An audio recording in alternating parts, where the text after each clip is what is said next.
Boa noite, graça e paz para todos vocês. Tem alguém feliz aqui nessa noite? Uau, eu também estou muito feliz em conhecê-los.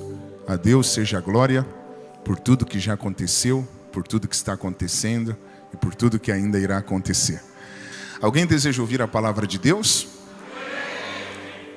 É para isso que estamos aqui.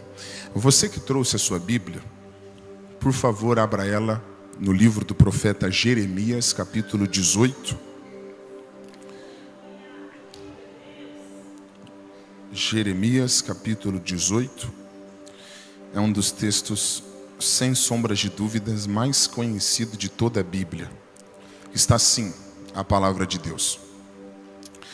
A palavra do Senhor que veio a Jeremias dizendo: levanta-te e desce à casa do oleiro, e lá te farei ouvir as minhas palavras. E desci à casa do oleiro, e eis que ele estava fazendo a sua obra sobre as rodas, como o vaso que ele fazia de barro. Quebrou-se na mão do oleiro, tornou a fazer dele outro vaso, conforme o que pareceu bem aos seus olhos fazer.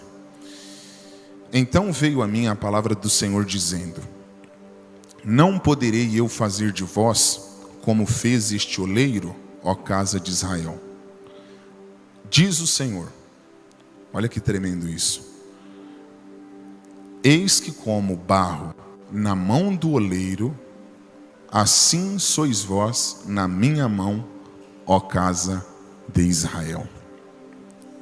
Somente até aqui é o suficiente. Pastor Jefferson, sem sombras de dúvidas, o profeta Jeremias foi um dos profetas que enfrentou grandes conflitos ministeriais. Digo isto porque ele foi exercer o ministério profético em um período que a casa de Israel estava enfrentando uma intensa crise de identidade, vivendo uma dubiedade. E Jeremias foi o profeta que Deus usou para alertar o seu povo que se eles não se posicionassem, se eles não voltassem para Deus, Deus iria permitir que um grande mal, dona Ana, sobreviesse sobre o povo dele. Então Jeremias foi um alerta de Deus, Heitor, aonde Deus usou com a seguinte mensagem para Israel: voltem para Deus, porque Deus não está se agradando da conduta de vocês. Vocês abandonaram os preceitos de Deus, vocês abandonaram os mandamentos de Deus, vocês viraram as costas para o Deus que nos tirou da terra do Egito. Essa era a mensagem que Deus colocou nos lábios do profeta Jeremias, para que o povo se arrependesse e retornasse. Só que naquela época, pastor Jefferson, existiam outros profetas, dona Ana, que a Bíblia chama exatamente de falsos profetas. Na época em que Jeremias profetizava para que o povo se conscientizasse e se voltassem para Deus, senão um grande mal iria acontecer, existiam outros profetas que se levantavam com a seguinte mensagem: não se preocupem. Como que Deus, sendo amor, vai permitir que um mal aconteça com a gente? Não precisam ouvir o que Jeremias está falando, porque Jeremias já está ultrapassado, é quadrado, é muito religioso. Tudo que ele está falando não vai acontecer. Podem viver do jeito que vocês estão vivendo, porque nenhum mal vai acontecer com a gente. Deus nos ama. E como, olha como que era interessante. Olha a ideia dos falsos profetas.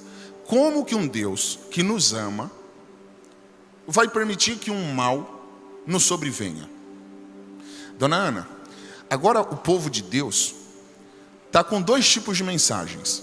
A mensagem de Jeremias, que era a seguinte: se arrependam, se voltem para Deus, porque se vocês não se posicionarem, como Deus quer que vocês se posicionem, um grande mal vai acontecer. E agora eles também têm um outro tipo de mensagem, Heitor, de outros profetas. Vivam do jeito que vocês bem entenderem. Deus ama tanto a gente que Deus nunca vai permitir que nada de mal nos sobrevenha.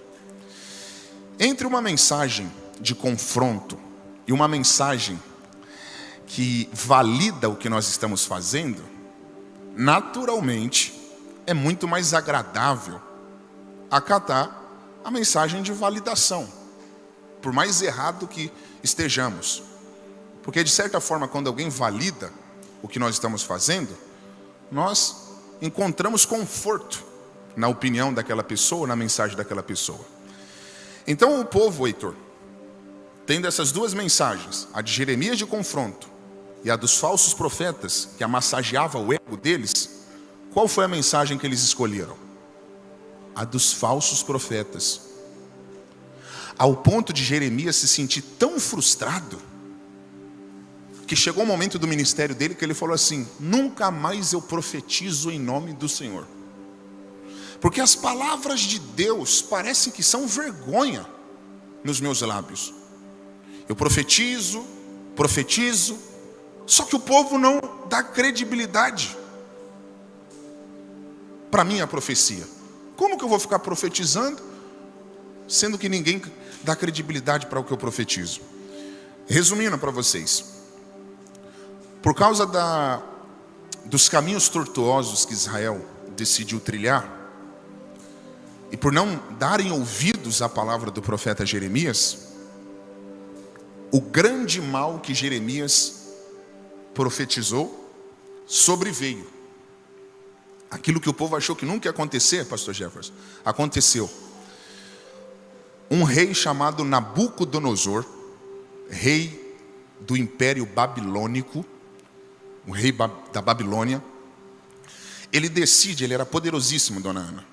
Ele decide invadir Jerusalém, sitiar Jerusalém. Ele invadiu Jerusalém 3 vezes. Eu não vou falar em detalhes para vocês, porque senão nós vamos usar muito tempo e aqui não é uma aula de teologia. Mas resumindo para vocês, quando esse rei chamado Nabucodonosor invadiu Jerusalém, olha como que Israel se prejudicou. Como você se chama? Jefferson. Prazer, bonitão, hein, Jefferson? Jefferson, olha como que Israel se prejudicou quando o mal veio. Esse rei chamado Nabucodonosor derrubou os muros de Jerusalém, uma cidade naquela época que não tinha muros, era uma cidade vulnerável. Na antiguidade, o que dava proteção para uma cidade, para um povo, eram as muralhas. Por isso que na Bíblia você vai ver os muros que cercavam Jericó, enfim. Então, quando Nabucodonosor se levanta contra Israel, pastor Jefferson, ele derruba os muros de Jerusalém, que depois Neemias vai se levantar para reconstruir. Mas nessa ocasião, Heitor, ele derruba os muros, põe fogo nas portas, derrubou o templo de Salomão. Na Celso Garcia, aqui em São Paulo, o bispo Edir Macedo fez uma réplica do templo de Salomão, né? E pessoas do mundo todo vêm visitar essa réplica que nós temos aqui em São Paulo. É uma cópia, né? O templo de Salomão, ele foi destruído nessa ocasião que eu estou falando para vocês. Quando esse rei da Babilônia invade Jerusalém, ele destruiu o templo de Salomão, que era um dos maiores orgulhos do judeu. E o pior prejuízo de todos, depois que Nabucodonosor invadiu Jerusalém, você nunca mais vai ouvir falar da Arca da Aliança, que era a maior representatividade da presença de Deus na Bíblia. Uma caixa de madeira de acácia, revestida de ouro por dentro e por fora. E só para relembrar vocês e finalizar a introdução, aquela arca que ficava no Santo dos Santos, que ninguém tinha acesso, só o sumo sacerdote, porque essa arca representa a máxima da presença de Deus. Heitor, depois que Nabucodonosor invadiu Jerusalém, essa arca desaparece. Nunca mais você ouve falar da Arca da Aliança, da Arca do Concerto, depois que Nabucodonosor invade Jerusalém. Então olha o que eu estou falando para vocês, para resumir. Por causa dos caminhos errados que o povo trilhou, olha as consequências negativas. Perderam a proteção, se tornaram vulneráveis, o inimigo poderia entrar no território a hora que ele bem entendesse. Não tinha proteção. Eles perderam a proteção, perderam um templo, que era o que dava ânimo para eles adorarem a Deus.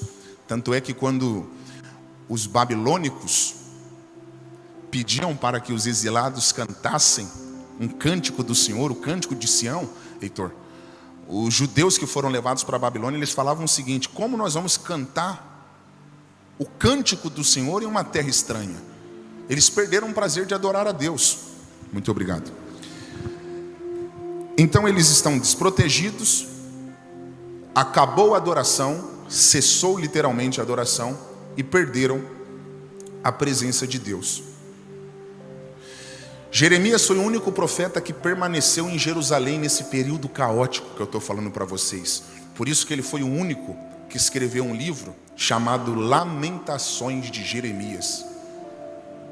No Antigo Testamento você vai ver que tem um livro chamado assim, As Lamentações de Jeremias.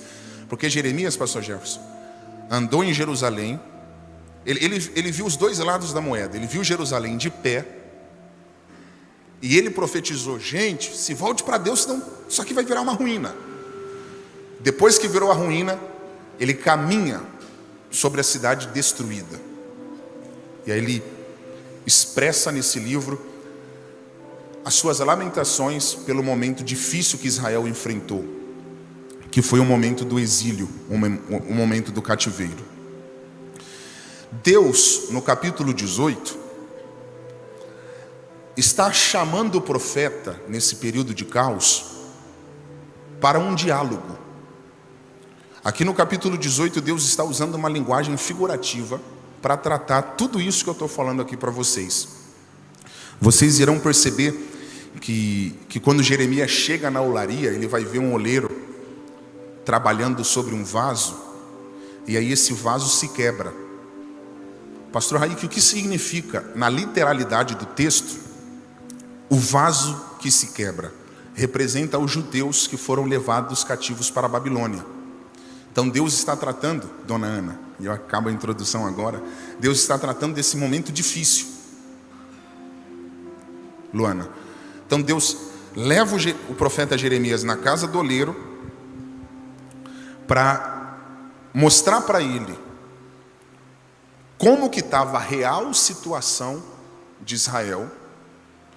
E nessa olaria Deus também dá uma injeção de esperança no profeta, porque Deus vai mostrar um oleiro refazendo um vaso que havia se quebrado. Era Deus falando: o meu povo se quebrou, mas eles não vão acabar quebrados.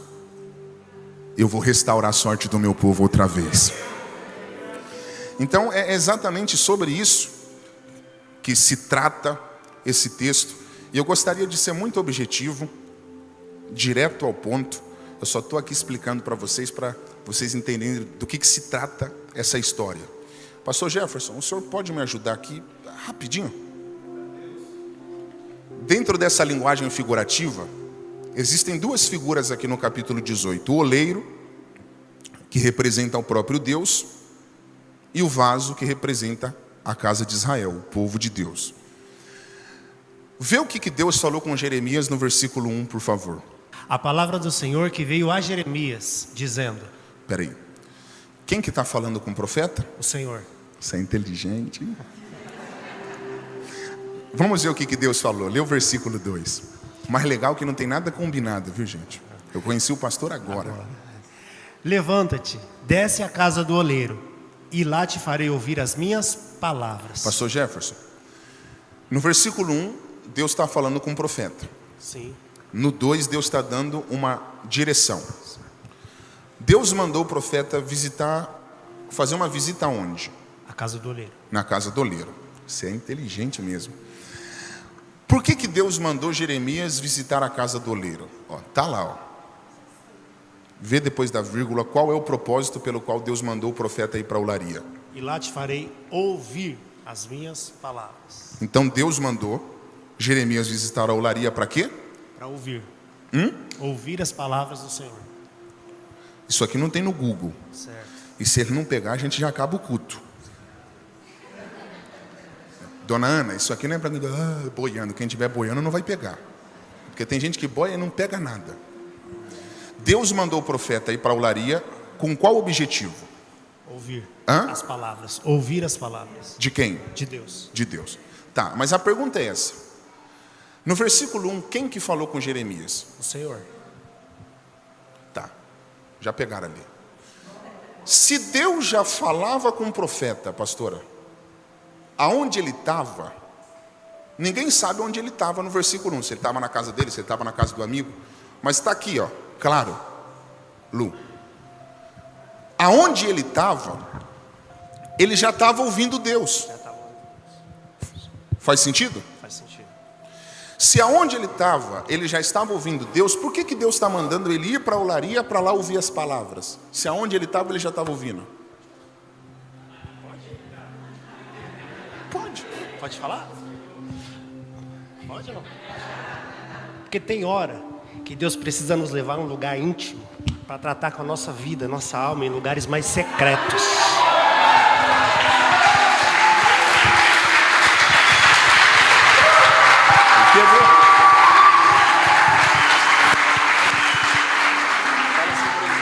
Eu não sei se vocês estão entendendo. Eu não sei se vocês estão entendendo.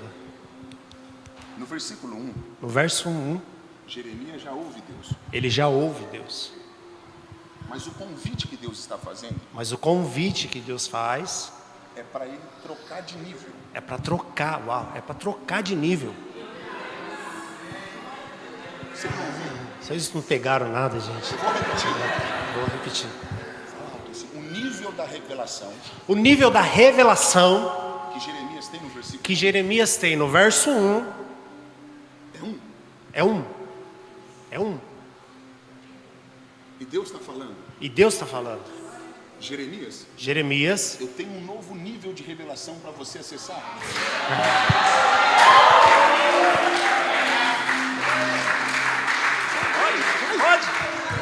Ô Jeremias, eu tenho um novo nível para sua vida, sua história. Está na hora de sair do 1.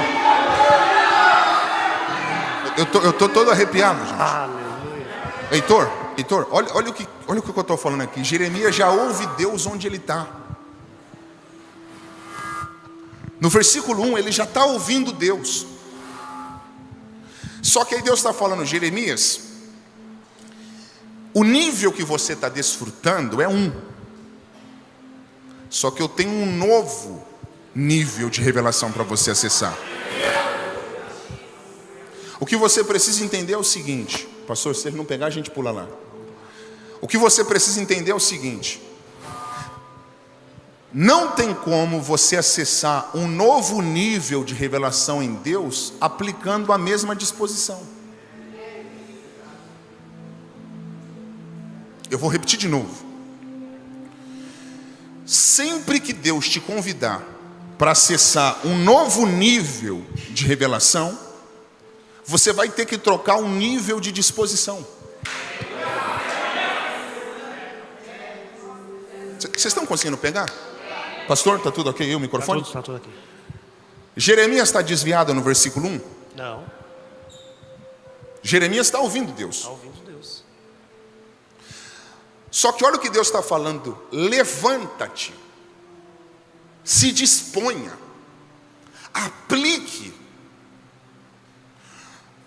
Aplique um nível de disposição diferente do que o que você já aplica.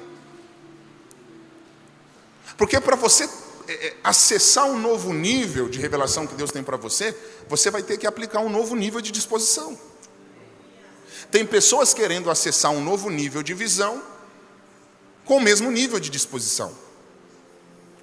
Se você vem, olha aqui para mim, pastor, eu frequento a igreja de domingo. Glória a Deus. Aleluia. Só que o que eu estou te falando é o seguinte: Deus está te convidando para um novo nível. Então ficar buscando a Deus só no domingo vai fazer você continuar no mesmo nível que você já tem.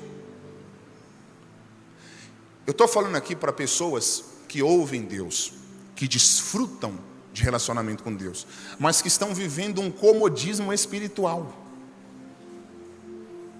Estão vivendo dentro de uma estagnação espiritual. E Deus está falando: eu quero fazer você conhecer um nível de visão, um nível de revelação que você nunca acessou antes. E eu vim como profeta com uma palavra de Deus hoje aqui, em Poá, lhe dizer: se prepare, porque Deus está abrindo uma oportunidade para você acessar revelações que você nunca conseguiu acessar antes. Quem acredita que vai crescer aqui no nível de intimidade com Deus, no nível de visão com Deus? Pastor, vem para cá.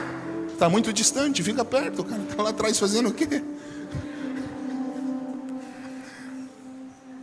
Conseguiu pegar? Deus está chamando gente aqui para o lugar secreto. Você está com alguma coisa?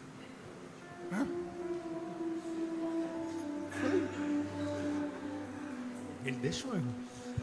Quando você fica sentado, parado ou paralisado, Deus não pode realizar na sua vida tudo o que Ele deseja. Por isso que Ele disse para Isaías: ei, levanta, resplandece, porque já vem a sua luz e a glória do Senhor já vem nascendo sobre você. Está na hora de levantar e viver o que Deus tem para a tua casa, tua história, tua vida. Está na hora de ficar de pé, meu irmão.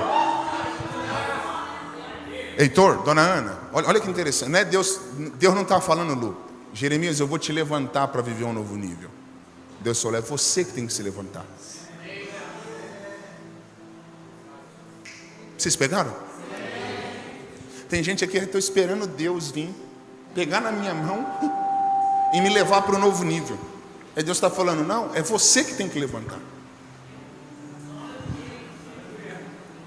Uma ação vai gerar uma reação. Chegai-vos a Deus e Deus se achegará a vós. Então, você precisa entender que o primeiro passo para viver o novo de Deus tem que ser seu. Levanta-te, se disponha e desce a casa do oleiro, porque lá te farei ouvir um nível de revelação que você não está ouvindo aonde você está. Pastor, lê o versículo 3, vê o que Jeremias falou. E desci a casa do oleiro, e eis que ele estava fazendo a sua obra sobre as rodas. Espera aí, quem está falando no versículo 3? Quem está falando aqui: e desci a casa do oleiro, Jeremias. No 1 e no 2 é Deus. No 1 e no 2 é Deus. Agora quem está falando é Jeremias. Jeremias falou: não fiquei acomodado. Não fiquei. Troquei de geografia. Troquei. Porque Deus falou que vai trocar o nível da visão. Nos detalhes, Deus vai falar com ele. Lê de novo o versículo de número 3, pastor. Vê a primeira coisa que Jeremias viu quando ele chegou na olaria. Ele estava fazendo a sua obra sobre rodas. Quem que estava fazendo a obra? O oleiro. O oleiro. Você é inteligente pra caramba, cara. Não errou nenhuma. Então o oleiro estava fazendo a obra. Sim. Vê se o oleiro começou a fazer o que ele tinha para fazer depois que Jeremias chegou. Não? O que você está falando? Ele já estava fazendo. Ó, a dona Ana pegou. Peraí, então o oleiro não começou a trabalhar depois que o profeta chegou? Não. Ele já estava trabalhando. Você pegou? Eu peguei. Dá para você fazer uma mensagem para o próximo domingo aqui, hein? Dá. Jeremias só vê que o oleiro está trabalhando quando ele chega. Sim. Ele só percebe que o oleiro está trabalhando quando ele chega. Só que olha que interessante. Antes de Jeremias ver, o oleiro já estava fazendo o que tinha que ser feito. Sim. Porque Deus não depende do que eu vejo para fazer o que Ele tem para fazer.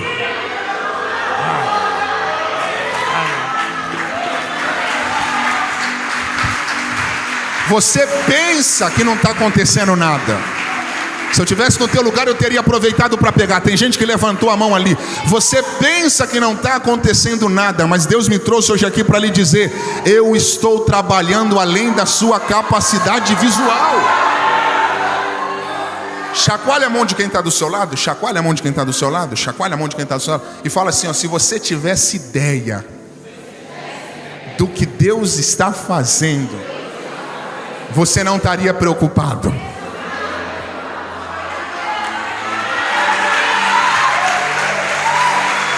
Você só está preocupado porque ainda não viu. Só que bem-aventurados não são aqueles que veem, são aqueles que creem. Eu vou repetir mais uma vez. Bem-aventurado não são aqueles que têm que ver para crer. Bem-aventurados são aqueles que crê mesmo sem ver. Quem crê sem ver, esses verão a glória de Deus. Eu não estou vendo, mas eu estou crendo. Pastor, dá para fazer uma mensagem tremenda? Dá. Quer ver? Quer ver? Então vem, que essa não tem no Google. Tomé teve que ver para crer. Bartimeu era cego. Não viu nada. Hã? Não viu nada. Todo mundo falou, quem está passando é Jesus de Nazaré. E ele gritou. Ele gritou o quê? Jesus de Nazaré, filho de Davi, tem misericórdia de mim. Todo mundo falava que quem estava passando era Jesus de Nazaré. Jesus de Nazaré. E como Bartimeu falou? Filho de Davi. Sabe por que Bartimeu não chamou Jesus de Nazaré? Revela. Porque quem fala Jesus de Nazaré está falando, ele é apenas o filho da Maria e do José. O homem. Aí Bartimeu falou assim, eu sou cego, mas vejo mais do que vocês. Porque vocês só conseguem ver o filho da Maria. Eu consigo ver o Cristo que está entre nós, o Messias, filho de Davi. Oh! Aleluia! Heitor, pastora, sabe o que Bartimeu estava falando? Eu sou cego, mas tenho visão. Porque nem sempre enxergar significa que você tem visão. E nem sempre estar cego significa que não tem visão. Saulo estava cego, mas teve uma visão. Porque estar cego não significa estar sem visão. Sim, sim. Dá para fazer outra mensagem. Eu nem ia falar isso. Anota aí, amor. Vocês estão entendendo, gente? Então, ó, Jeremias chega na olaria, ele vê o oleiro trabalhando. Isso é que é tremendo. O oleiro não olhou, ai, chegou alguém, deixa eu começar. Não, ele já estava lá, ó, fazendo o que tinha que ser feito, dona Ana. Heitor, olha o outro segredo que Jeremias viu. Pastor, lê o versículo de número 4, por favor. Como o vaso que ele fazia de barro quebrou-se na mão do oleiro, tornou a fazer outro vaso. Peraí. Eu amo os detalhes. Lê de novo, pausadamente. Como o vaso que ele fazia de barro quebrou-se na mão do oleiro. Peraí. O oleiro quebrou o vaso ou o vaso se quebrou? O vaso se quebrou. Hã? O vaso se quebrou. Mas por que a gente ouve todo mundo pregando que o oleiro quebrou o vaso? É porque eles não lêem a Bíblia.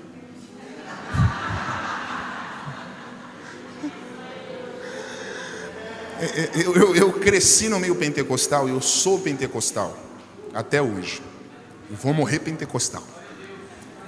Quem já teve um pezinho na Assembleia de Deus aí? Eu. Vocês sabem que no meio pentecostal as pessoas, os irmãos não são irmãos, são vasos, né? Paz do Senhor, vaso. Vocês já viram isso?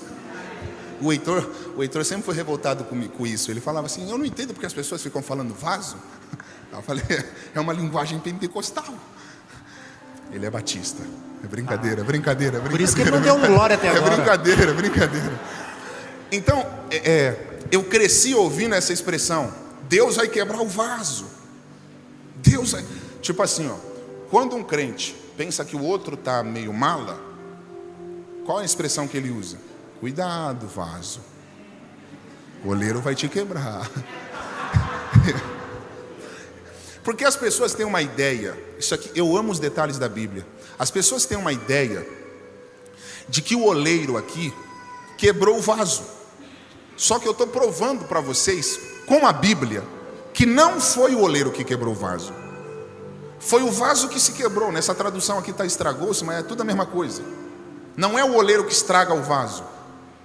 Não é o oleiro que quebra o vaso, é o próprio vaso que se quebra. Sabe o que eu aprendo com isso? Mas eu não vou me aprofundar aqui, que o senhor que é o pastor. E aqui, Não, pode ir. Não, aqui fica mais pesado. Sabe o que significa isso? O quê? Fiquei curioso. Que nem sempre é Deus que quebra vaso. Na maioria das vezes é o próprio vaso que se quebra. Vai aonde não é para ir, entra onde não é para entrar, se relaciona com quem não é para se relacionar, faz aliança com quem não é para fazer, namora com quem não é para namorar, casa com quem não é para casar. Aí depois se quebra e quer colocar a culpa em Deus. Não culpe a Deus pelas suas escolhas erradas. Mas eu não vou. O senhor fala disso porque isso aqui é palavra de pastor. Pode? Vai, já quer? Não, pode. Não, você falou pode.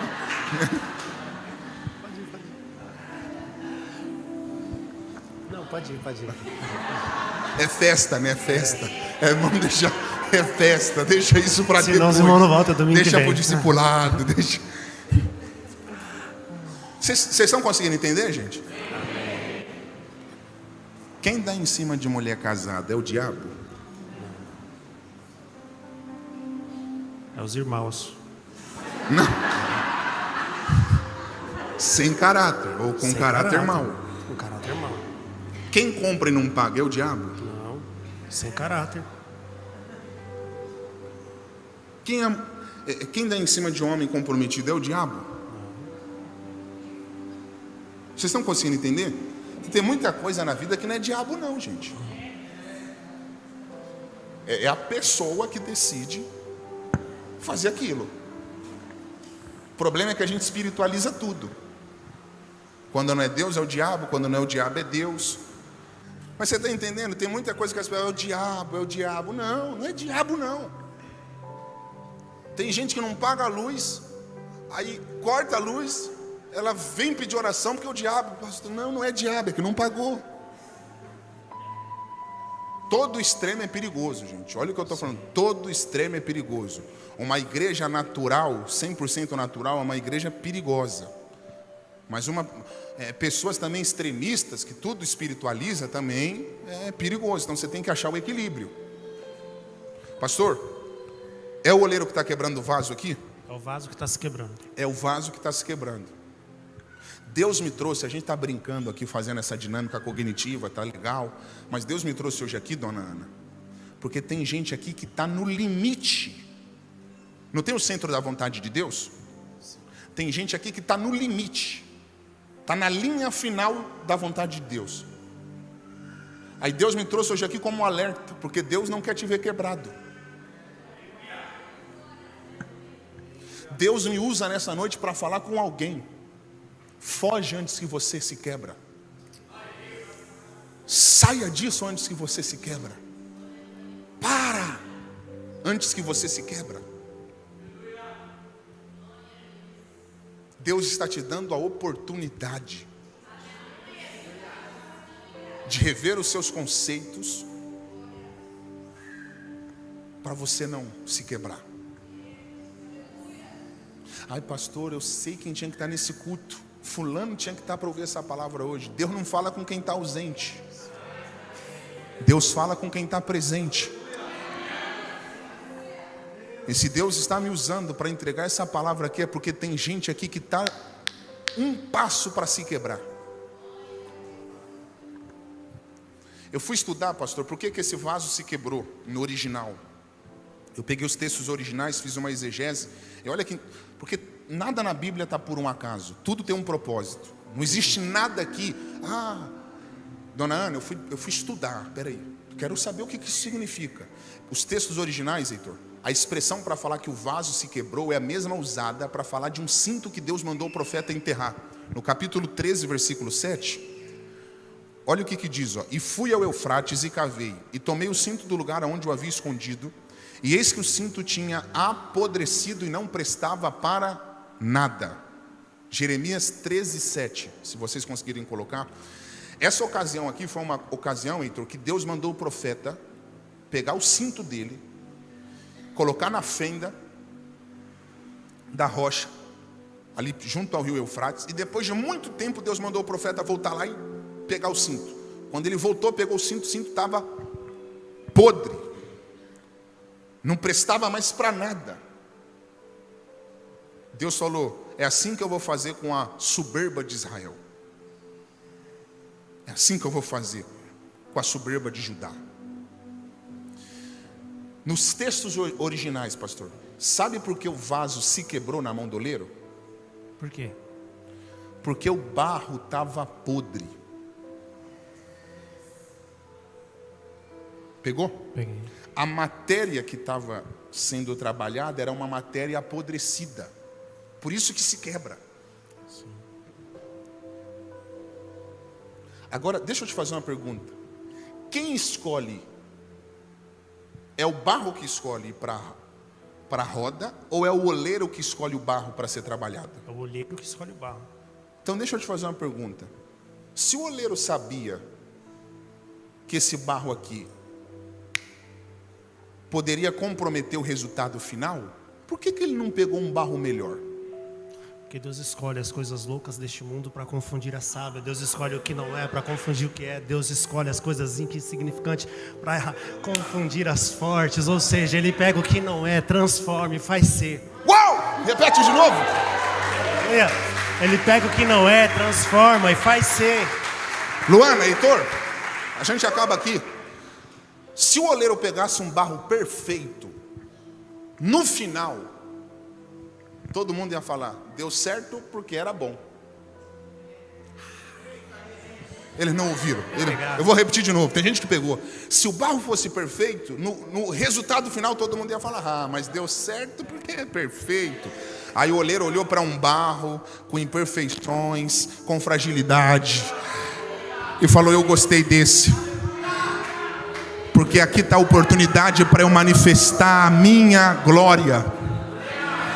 Aleluia. Se eu estivesse no teu lugar, eu aproveitaria para pegar. Se o diabo achou que ia usar a tua fraqueza para te envergonhar, o diabo se enganou, porque o Senhor me traz hoje aqui para lhe dizer: eu vou aperfeiçoar o meu poder na sua fraqueza. Oh! Aleluia! Aleluia!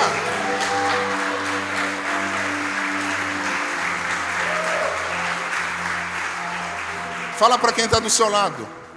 O oleiro escolheu um barro frágil para no final todos entenderem.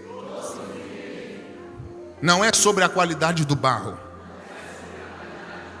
mas sim sobre a mão do oleiro.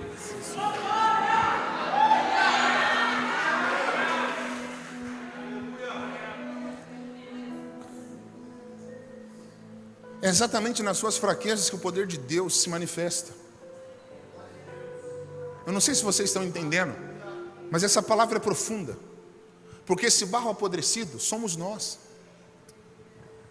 Hein, dona Ana? Somos nós.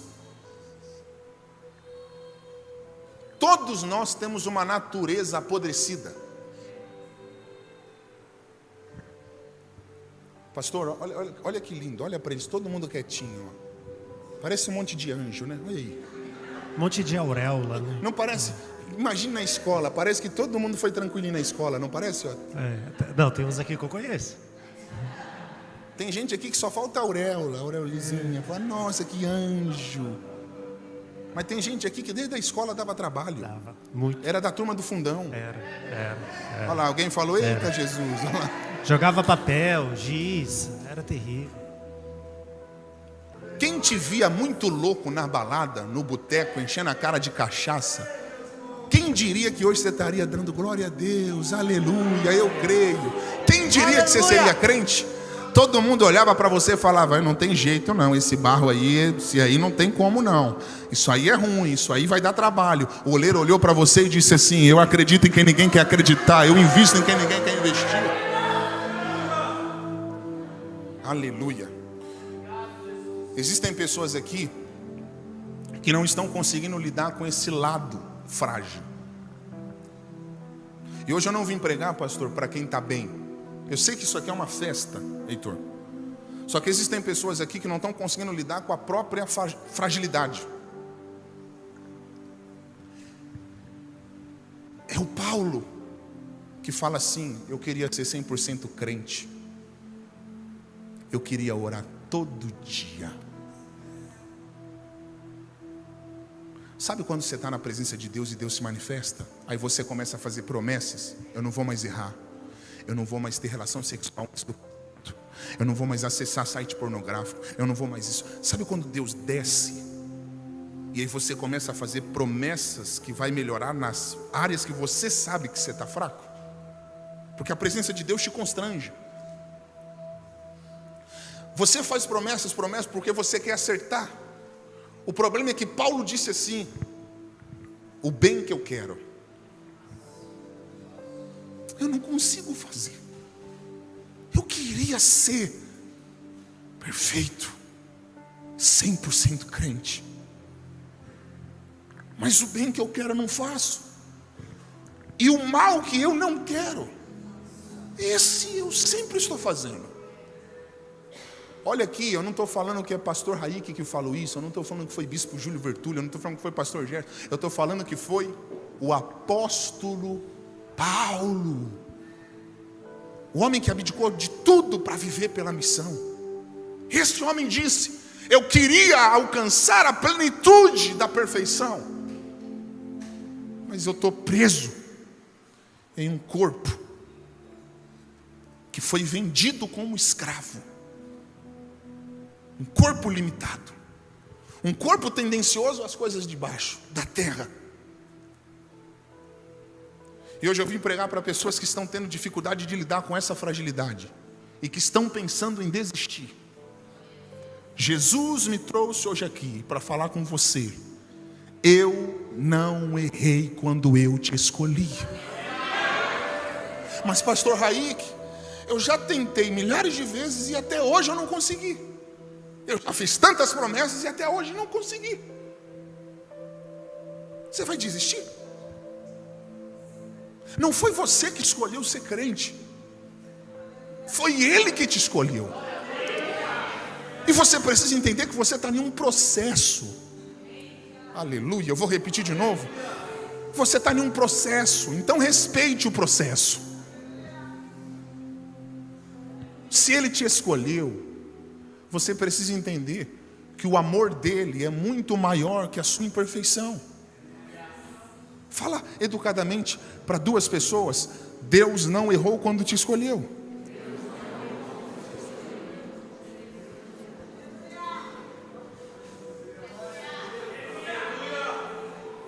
Pastor, o senhor está percebendo? Eu estou pregando aqui 40 minutos e até agora eu não falei que ninguém vai ficar rico. Não falei que ninguém vai trocar de carro. Sabe por quê? Hoje eu não vim falar de coisas transitórias.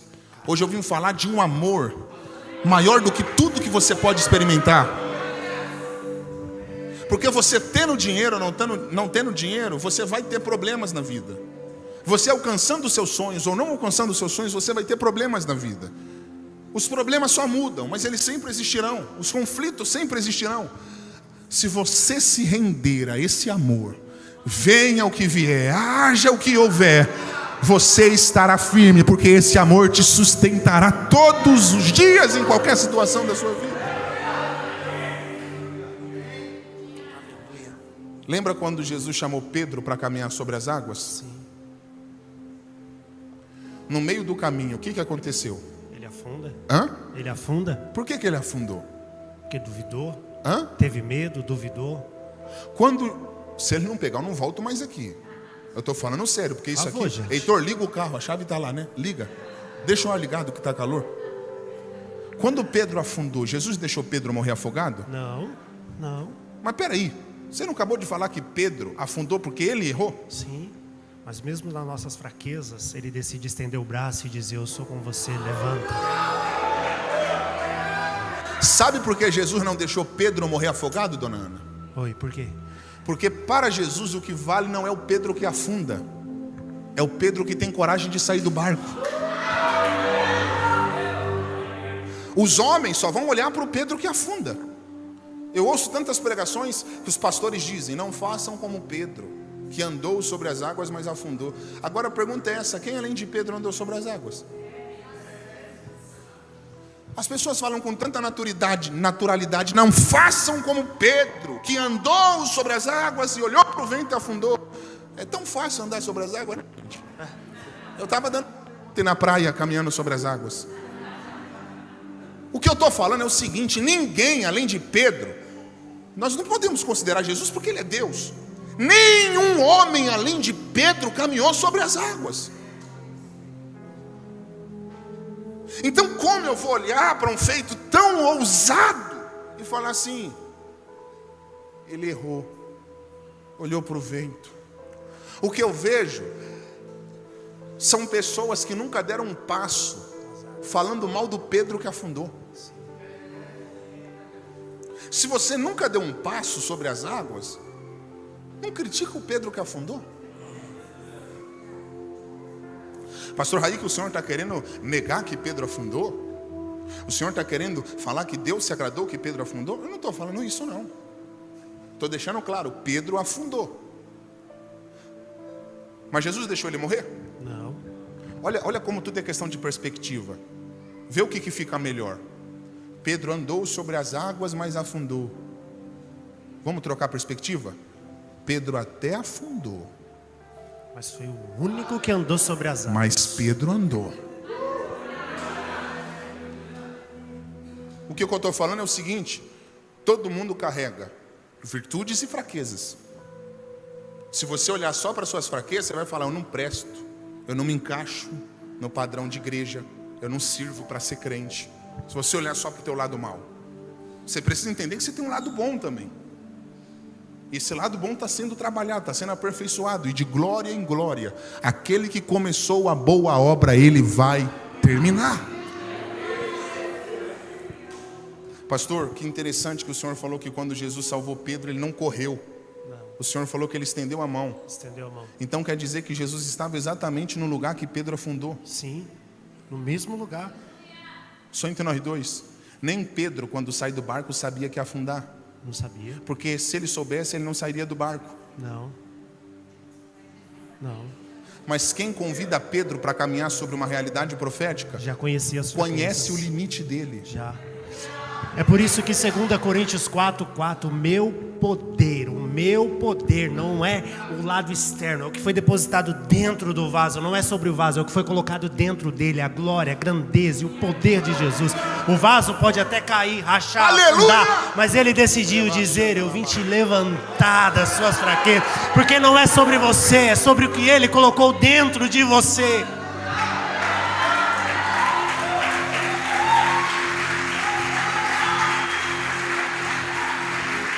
Pastor, olha que lindo isso aqui. A gente acabou. O grupo de louvor está aqui, o grupo de louvor. Olha que lindo isso aqui, pastor. Isso aqui é para vocês darem glória, como diz o apóstolo Valdomiro, de pé. Para glorificar de pé, igreja. Olha isso aqui. Pastor, lê o versículo de número 4. A gente acabou. Como o vaso que ele fazia de barro quebrou-se na mão do oleiro, tornou a fazer dele outro vaso. Peraí.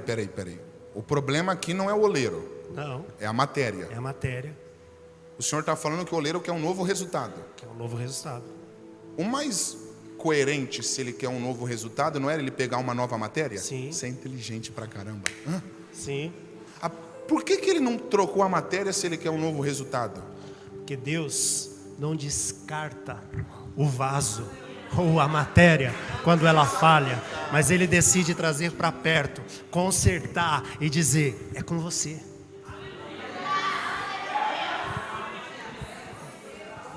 Chacoalha a mão de quem está do seu lado e fala assim: o amor de Deus nunca vai te descartar. Fala para quem está do seu lado: o amor de Deus jamais vai te descartar.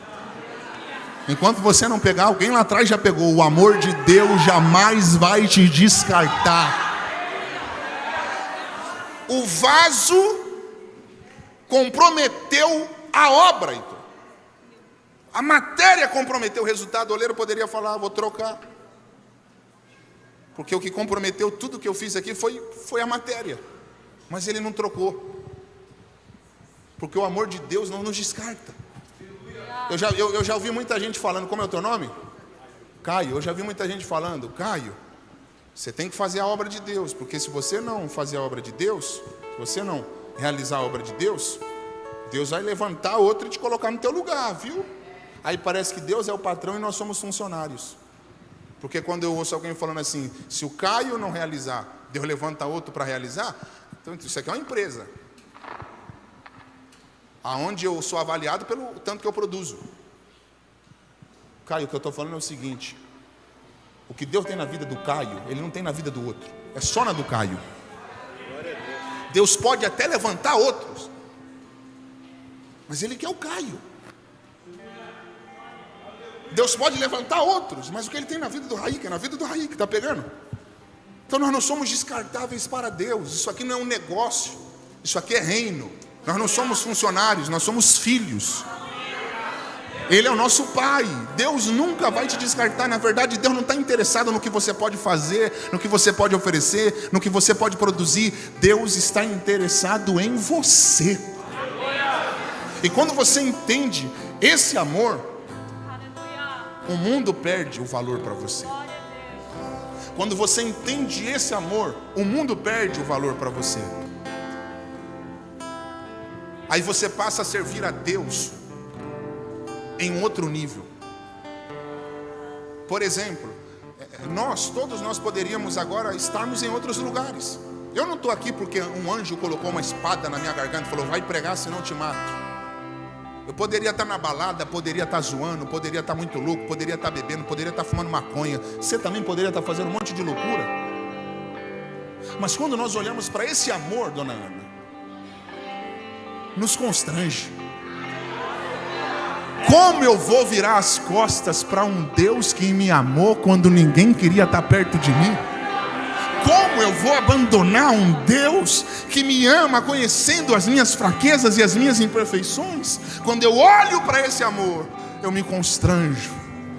E aí eu não consigo dar as costas para Ele, porque eu vejo um Deus que me ama, mesmo estando fraco, mesmo sem ter nada para oferecer.